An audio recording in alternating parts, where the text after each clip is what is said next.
ចូលរួមសោកស្ដាយឧបទ្ទវហេតុធ្លាក់រថយន្តចូលទន្លេ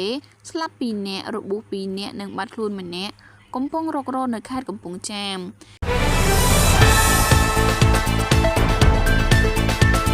ហេតុការណ៍កើតឡើងនៅថ្ងៃទី29ខែ10ឆ្នាំ2025វេលាម៉ោង 10:11 នាទីដោយឡានមួយគ្រឿងម៉ាកសាំយ៉ុងបានបើកធ្លាក់ចូលទឹកទន្លេមេគង្គនៅភូមិជ័យឃុំមានជ័យស្រុកស្រីសន្ធរខេត្តកំពង់ចាមដែលបានធ្វើដំណើរពីស្រុកត្បូងឃ្មុំខេត្តត្បូងឃ្មុំឆ្លងកាត់ស្រុកស្រីសន្ធរក្នុងរថយន្តមានមនុស្ស5នាក់គិតមកដល់ត្រឹមម៉ោង 17:00 នាទីក្រុមការងាររករបស់គណៈបញ្ជាការឯកភាពរដ្ឋបាលខេត្តកំពង់ចាម